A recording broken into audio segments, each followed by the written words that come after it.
trois sujets qui vont être présentés ce soir, donc sur la slide suivante, sont...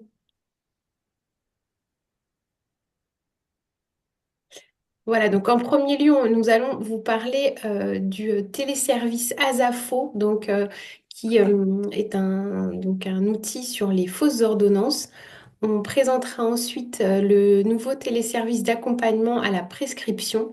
Et pour terminer, nous parlerons du téléservice pour consulter l'affection longue durée d'un patient.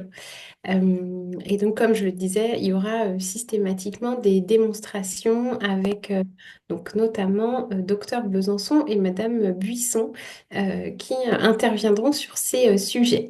Donc, je démarre avant de laisser donc la parole à Madame Buisson sur le dispositif Asafo.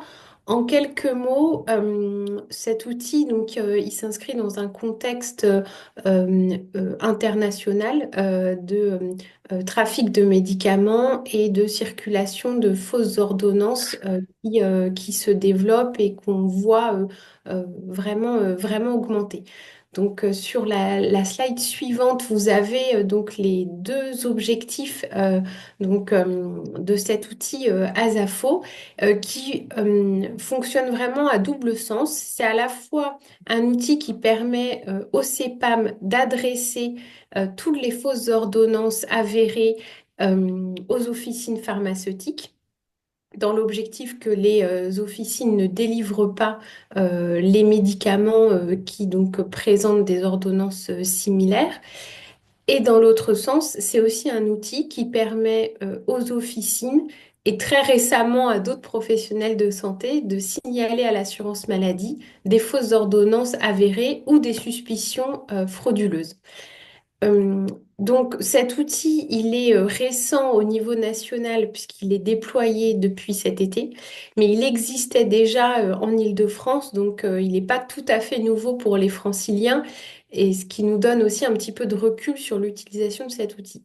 Si on prend les chiffres donc récents depuis le déploiement national et sur le territoire de l'Essonne, en à peine, enfin en 6 mois d'utilisation, vous voyez les chiffres qu'on a reçus en Essonne. On a eu 664 signalements des officines ou des signalements qu'on a générés nous directement. Et il y en a 655 qui sont avérés. Donc on voit que les signalements sont vraiment faits à bon escient et que euh, ils sont voilà, malheureusement confirmés. Donc, on va vous présenter ensuite quelques modèles et quelques conseils aussi sur voilà, comment les éviter. Euh, juste avant ça, quelques mots sur le trafic de médicaments et les fausses ordonnances. C'est vraiment un sujet qui prend une ampleur très conséquente. En Essonne, notamment en 2022-2023, on a détecté un trafic sur l'Ozempic pour un préjudice financier pour l'assurance maladie, rien qu'en Essonne, de plus d'1 million d'euros. Et donc, c'est vraiment un sujet voilà, qui malheureusement est très développé et d'où l'intérêt aussi de s'outiller collectivement pour lutter contre ce trafic de médicaments. Et aussi, derrière, il y a des sujets d'usurpation d'identité des prescripteurs parce que les fausses ordonnances, c'est des ordonnances qui n'ont pas été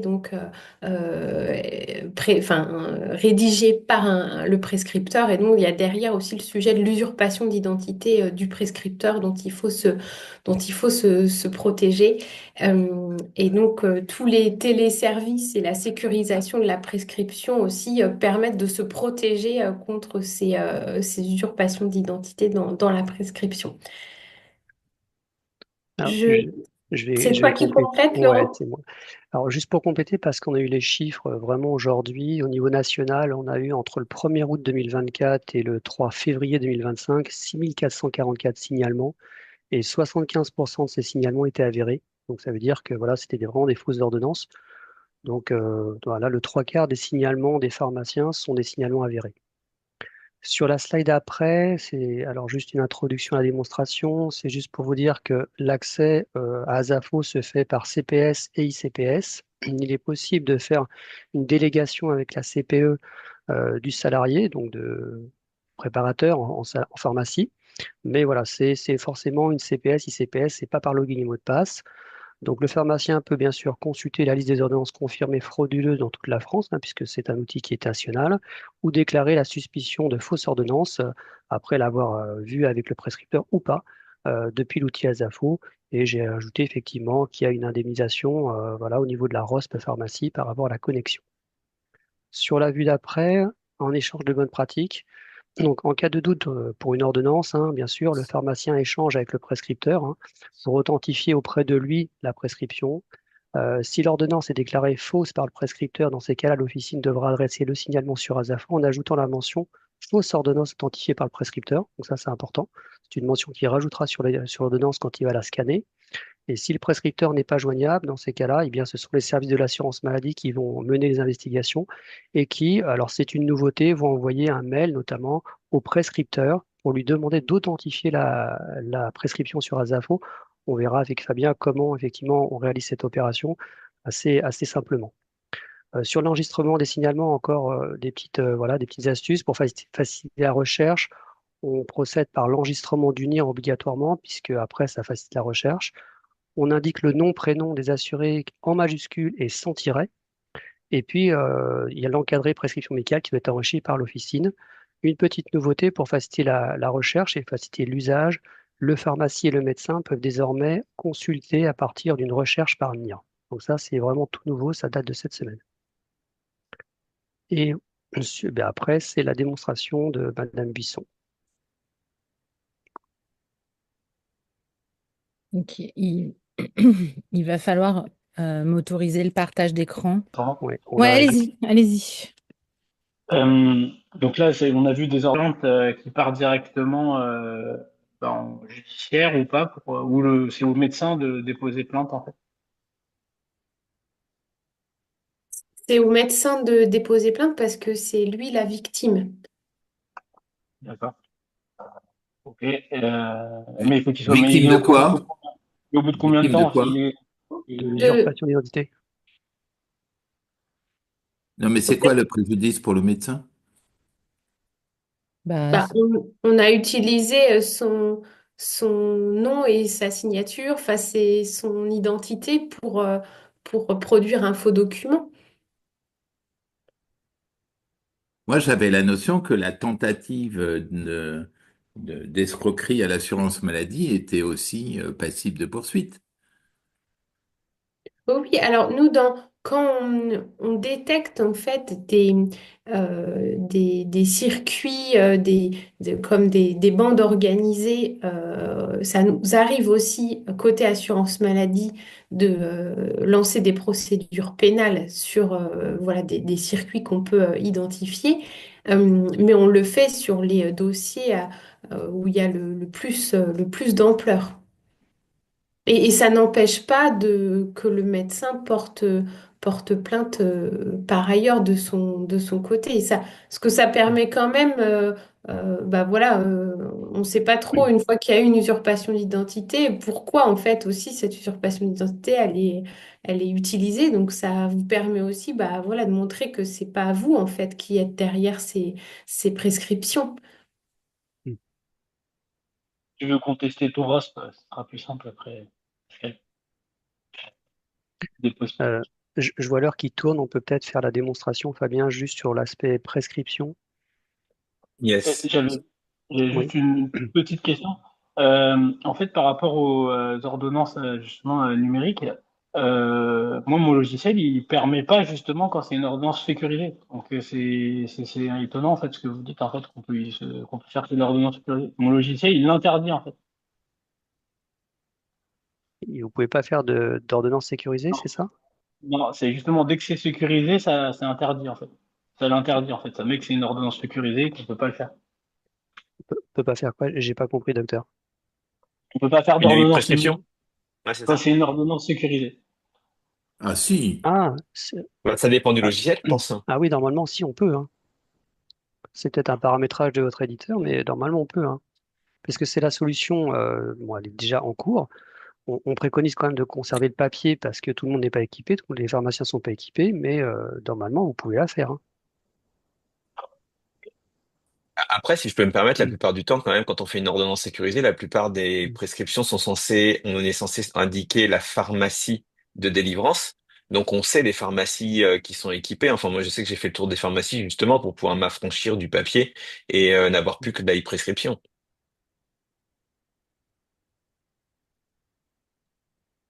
En fait, à ce jour, quasiment tous les pharmaciens sont équipés. Ils n'ont pas Mmh. forcément activé la fonctionnalité parce que on n'a pas beaucoup des ordonnances sécurisées pour l'instant, donc ils n'ont peut-être pas trouvé l'intérêt. Mmh.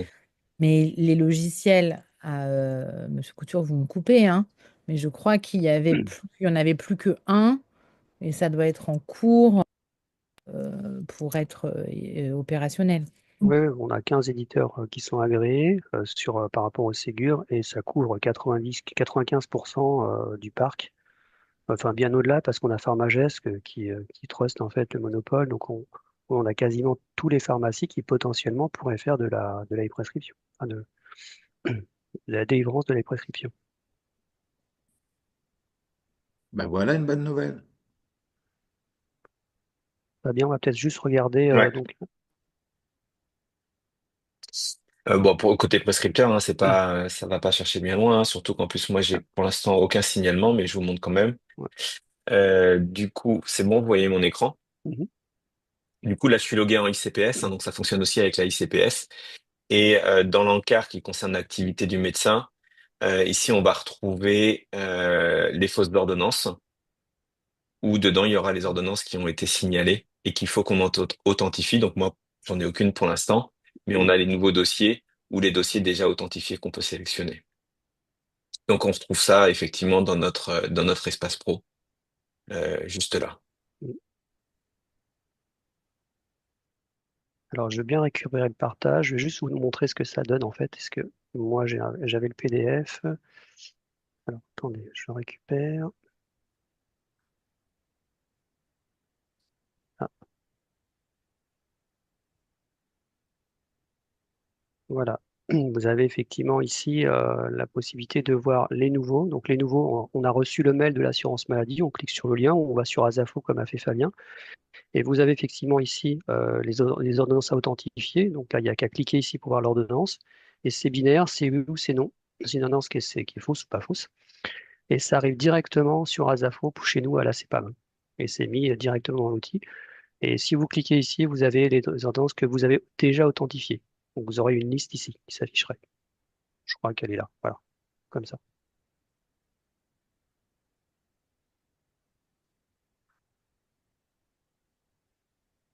Alors je vais départager. J'y arrive. Je crois qu'il y a une question. Allez-y, madame. Oui, en fait, moi, c'était par rapport aux fausses ordonnances, mais je voulais juste profiter que la Sécu soit là pour leur demander, parce que c'est une question qui nous revient assez souvent. Si on fait une première délivrance, qu'on ne s'est pas rendu compte que l'ordonnance est fausse et que du coup, il revient, on s'aperçoit qu'elle est fausse, est-ce qu'au niveau de la Sécu, il y a des pénalités? Alors, en fait, il y a plusieurs situations.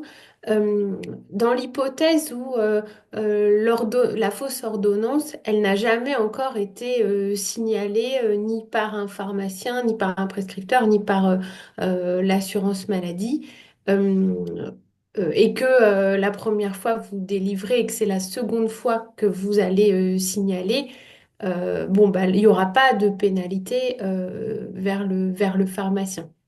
Ce qui peut, une autre hypothèse, c'est l'ordonnance était déjà enregistrée dans Asafo, mais vous avez délivré sans consulter l'outil Asafo. Et dans ce cas-là, nous, on a des paramètres de rejet.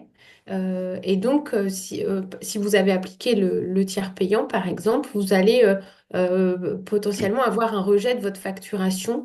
Alors, je ne sais plus exactement comment c'est libellé, mais vous verrez du coup que c'était pour cette raison-là.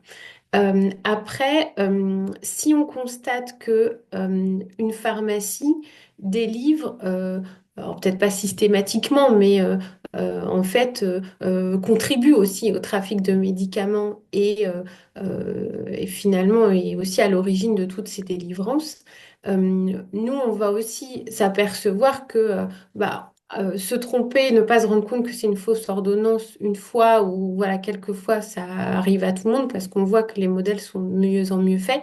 En revanche, si on constate que la pharmacie aussi est à l'origine en fait d'une délivrance importante de fausses ordonnances, nous, ça peut aussi effectivement engendrer de l'engagement de poursuites de pénalités financières ou de procédures conventionnelles à l'encontre des pharmaciens. Ok, merci. Alors, autre sujet, donc l'accompagnement à la prescription, Donc, c'est un nouveau téléservice qui est apparu en février. Enfin, là, vraiment, il y a une semaine. Alors, sur la première slide, on peut peut-être se mettre en diaporama, si vous voyez. Enfin, je ne sais pas si vous voyez bien.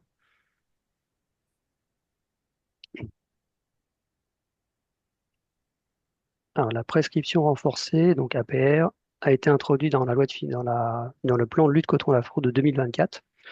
Donc, le téléservice aide le médecin à vérifier si le médicament prescrit respecte les critères de l'autorisation de mise du marché, donc l'AMM, et indiquera si le médicament est remboursé ou pas par l'assurance maladie.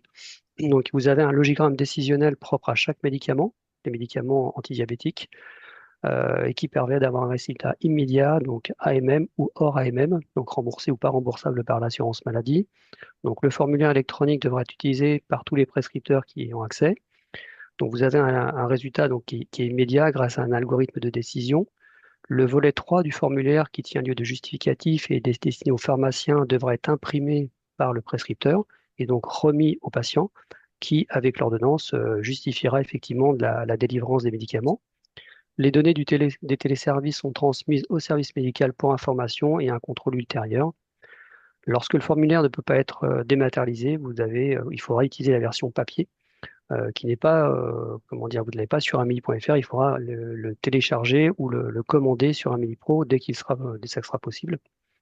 Et en officine, le pharmacien trace la vérification du justificatif dans la facturation avec un code de prestation spécifique. Là, vous avez le mail de l'assurance maladie sur la réception, effectivement, pour authentifier un signalement. Là, en fait, c'était pas au bon endroit, ça aurait dû être plus haut. Mais là, si vous avez le mail sur Asaf.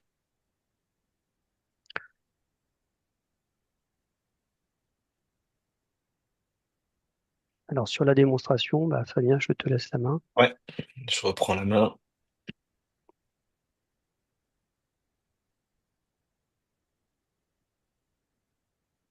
Il faudra me libérer le. C'est bon. Du coup, alors, je réduirai après pour pas qu'on voit les patients pour lesquels j'ai déjà fait une prescription. Donc là, je vais me mettre avec mon NIR à moi.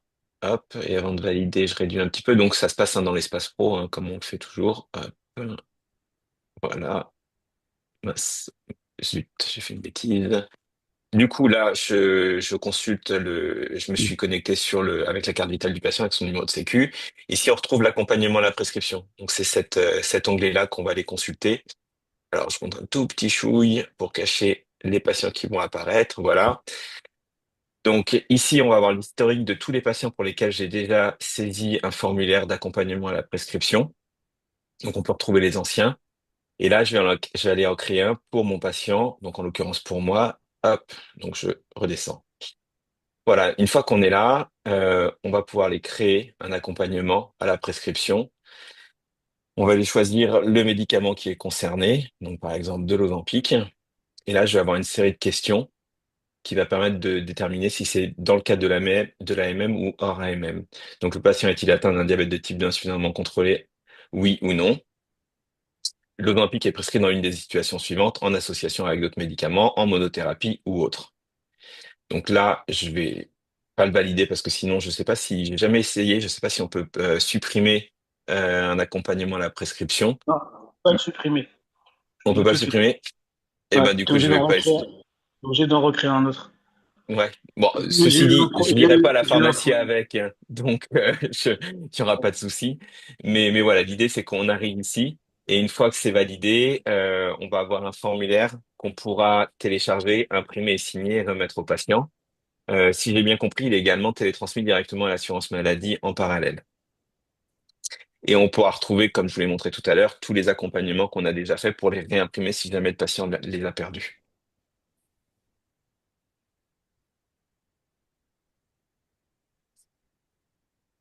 Je rends le Merci beaucoup, partage. beaucoup, docteur Besançon. Donc, comme le disait Laurent Couture, c'est un téléservice qui était annoncé, mais voilà, au 1er février, mais qui est arrivé quand même tardivement. Donc, c'est pour cette raison que il y a aussi une tolérance là de 3 mois, le temps que voilà, tout le monde s'approprie ce téléservice. Il est donc à la fois ce formulaire, il est à la fois obligatoire pour les prescripteurs de ville comme dans les établissements. Et donc d'ici 3 mois, ça sera opposable pour la délivrance de ces médicaments-là en officine pharmaceutique. Alors, si je puis me permettre, c'est opposable pour le remboursement, pas pour la délivrance. Oui. Ah, c'est pas si clair que ça dans l'arrêté. L'arrêté, il parle bien de prescription. Les quatre arrêtés qui ont été publiés au journal officiel concernant ces quatre médicaments, pas cinq, d'ailleurs il en manque un, parlent Le bien diéta est de... plus commercialisé, donc. Non, non, mais dans l'état, ça parle bien de prescription. Ça veut dire que si le patient veut payer de sa poche ou si le patient part à l'étranger, eh ben c'est pas possible de lui faire une ordonnance sans ce document, alors que ça ne relève pas de l'assurance maladie. C'est pour les nouvelles ordonnances, mais on a du stock, il y a un stock d'ordonnances existantes. Oui, mais Tout le stock, si les patients n'ont pas le papier au 1er mai, on leur donnera leur traitement, ils le paieront. bah,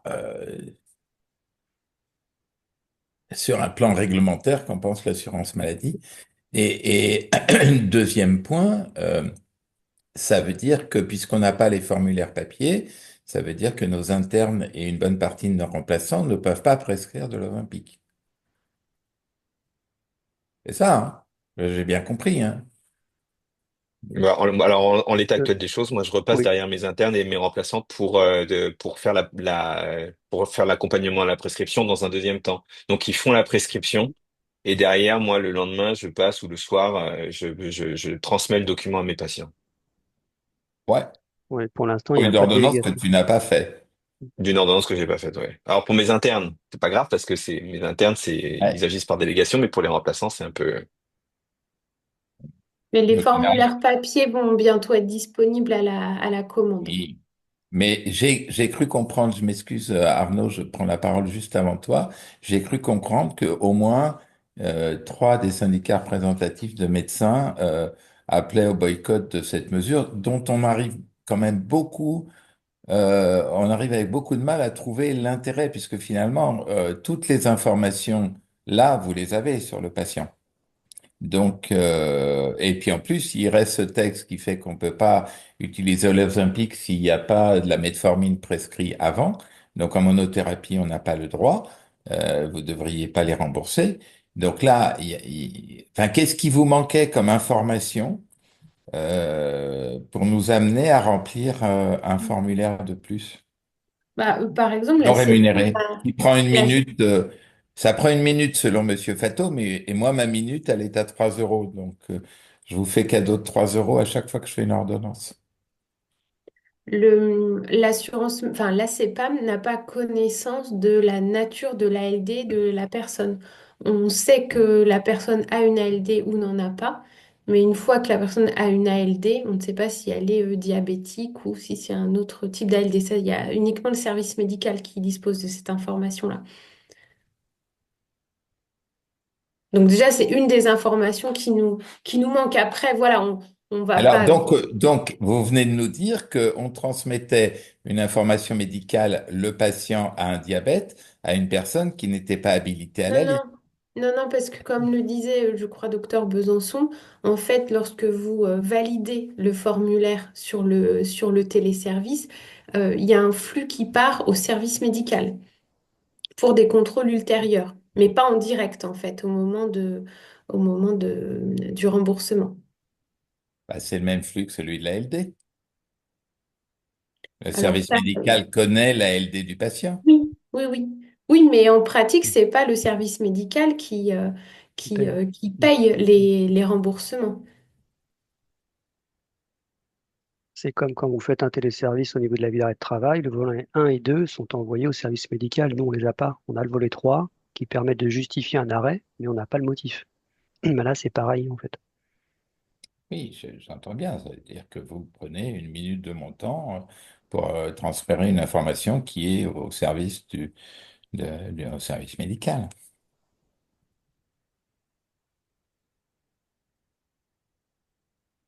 Docteur Saada? Oui, alors moi, je voulais savoir si c'était forcément le médecin traitant qui devait faire ce formulaire, parce que je commence déjà à avoir des dérives où j'ai des patients que je prescris, enfin que je suis de loin au niveau du diabète parce qu'ils ont un diabétologue.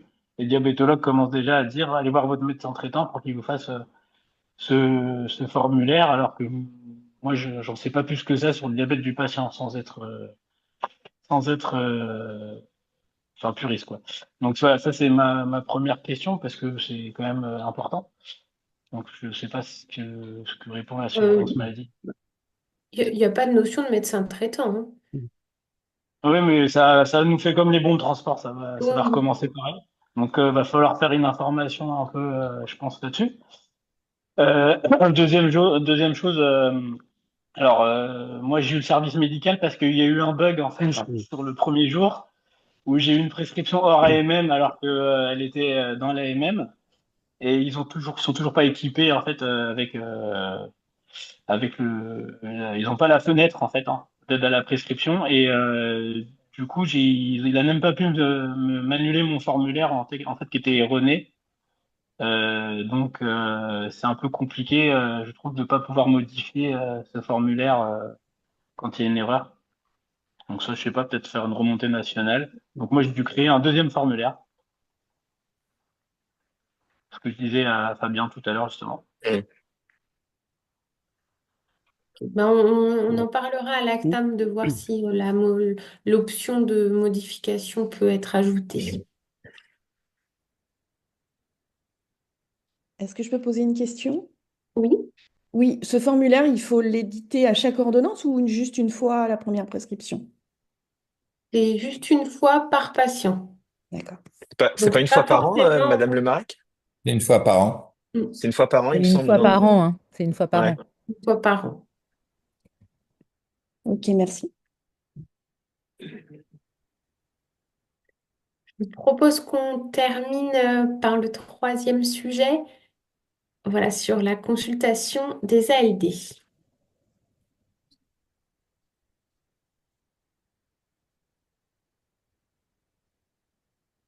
Alors, un dernier sujet, donc la consultation des ALD. Alors, on ne va pas faire une démonstration sur le protocole de soins électroniques, hein. L'idée, c'était vraiment de voir avec vous comment vous regardiez si votre patient, le type d'ALD qu'il a, et la consultation des renouvellements à effectuer. Donc, là, on vous a remis qui a accès à la consultation des ALD, donc les patients, les médecins généralistes, les spécialistes, les chirurgiens dentistes, les assistants médicaux par CPE par délégation, les remplaçants et les médecins salariés en centre de santé, donc par CPS ou ICPS, depuis Amélie Pro avec la saisie du NIR ou sans la saisie du NIR, et les régimes, alors, en général, c'est tous les régimes associés, donc le régime général avec le RSI, le MSA, et puis voilà, les régimes associés. C'est pas encore généralisé sur l'entièreté des régimes, donc vous avez effectivement la MGEN, la CAMIEG, etc., qui ne sont pas encore dans ce téléservice-là. Et je vous ai mis en bas aussi la fréquence de mise à jour de la liste des patients que vous avez sur votre Amélie Pro. Donc, elle est quotidienne pour le régime général et le régime hébergé. Pour la MSA et les indépendants, donc elle est hebdomadaire et elle est trimestrielle pour les autres régimes. Donc là, Fabien, je te laisse juste la main. Ouais. Hop là. Du coup, on revient toujours sur notre espace pro. Alors, avant même d'être logué, enfin d'avoir identifié un patient avec sa carte vitale ou avec son NIR, le service est accessible uniquement avec le NIR du patient. On n'est pas obligé d'avoir la carte vitale. Donc déjà là, on peut aller récupérer. On a dans les services patients l'onglet affection longue durée. Alors pareil, je vais réduire un tout petit peu avant de cliquer dessus. Hop. Et déjà, sans avoir identifié de patient, on va pouvoir retrouver. Alors comme j'en ai beaucoup, des fois, c'est un peu long. Voilà. On va pouvoir retrouver toutes les demandes qu'on a nous-mêmes effectuées avec en filtrant par statut, donc en cours d'études, avis reçu à finaliser. Et en dessous, on a tous les protocoles qu'on a nous-mêmes établis. Et on va pouvoir retrouver ici notre patientèle en ALD. Des fois, on a des patients qui sont en ALD, c'est pas nous qui avons fait la demande, mais on va les retrouver ici. Et on va pouvoir également, parmi cette patientèle en ALD, filtrer ceux qui ont une ALD qui arrive à échéance pour une ALD qui n'est pas renouvelée automatiquement, pour lesquels on aura une démarche à faire pour un renouvellement éventuel si c'est nécessaire. Et on va pouvoir filtrer ici et les retrouver pour ensuite faire le renouvellement. Donc ça, c'est uniquement donc les demandes que nous on a effectuées et la patientèle en ALD. Si je retourne en arrière et que je me log, donc je vais mettre que je saisis le NIR d'un patient, donc le mien toujours. Hop, là, je vais pouvoir aller. Alors, il est là. Pareil, je le remonte un petit peu. Hop. Donc, je clique dessus. Et là, je vais avoir, en plus des deux onglets tout à l'heure, gestion des demandes patientèles en ALD, j'ai le patient que j'ai identifié avec les demandes que moi j'ai effectuées pour ce patient-là. Donc là, en l'occurrence, aucune. Mais si un autre médecin a fait une demande d'ALD pour ce patient, je vais pouvoir les retrouver ici après avoir demandé l'accord du patient pour les consulter. Donc je clique ici et je vais retrouver les ALD qui ont pu être effectués, demandés par un autre soignant, ainsi que du coup le type d'ALD que c'est, la pathologie concernée.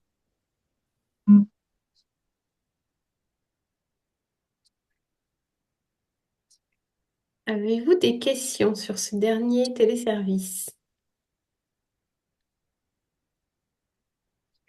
Non? Bah, je vous propose donc qu'on clôture ce webinaire. On finit finalement à l'heure. Donc c'est parfait. Merci beaucoup pour votre participation. Laurent, est-ce qu'on a déjà fixé la date du prochain? Alors, non, on n'a pas fixé. Pas encore. Ça sera en mai-juin. Non, j'ai vu avec Fabien, enfin, j'ai pas répondu en fait, parce que on a quand même l'AppCV, l'application carte vitale qui va arriver, et c'est très important qu'on vous en parle parce que ça va quand même changer votre quotidien, notamment en termes d'équipement. Donc voilà, ça sera peut-être un des points à aborder lors du prochain, donc on essaiera de le faire assez rapidement. Euh, voilà, c'est pour ça que je dois voir avec Fabien la date exacte. Le Bon, plus tôt on sera a, le mieux, en fait, si vous voulez, parce que ça commence en mars. Et dès mars, hein, vous avez des assurés qui peuvent se présenter avec l'application Carte Vitale dans votre cabinet pour effectuer cette saisie-là, enfin, ce mode de paiement-là. Donc voilà, plus tôt on vous prévient, plus tôt vous serez informé de l'équipement nécessaire, en fait. Mais est-ce que c'est obligatoire?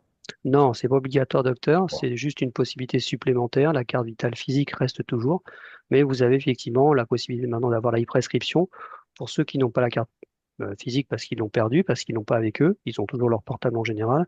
Donc c'est une solution supplémentaire qui sécurise un peu mieux en fait par rapport à la carte physique puisqu'il y a une consultation automatique d'ADRI avec une sécurisation des flux et puis ça embarquera d'autres choses avec l'intermutuel dans un second temps. et puis on avait dit qu'on glissait un tout petit mot sur le fait qu'il y avait un travail sur le La système de délégation. délégation Mm. qui était en cours Oui. niveau assurance maladie. Tout à fait. La délégation, comme vous savez, on peut toujours pas déléguer sur les internes en médecine par rapport à Amélie Pro. Donc, il y a des travaux qui sont en cours par la CNAM. Enfin, ça fait un bout de temps qu'ils sont en cours, hein, ça fait à peu près un an.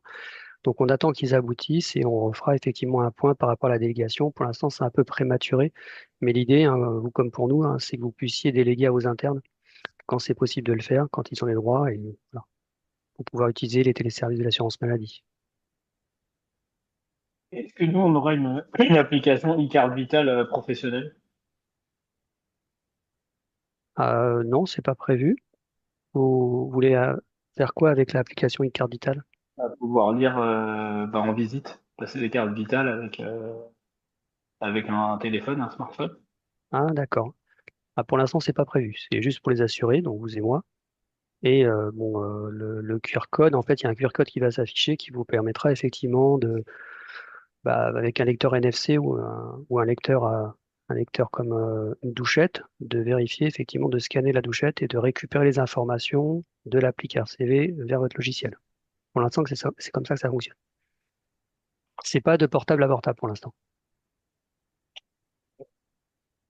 Bon, donc la suite à notre prochain webinaire.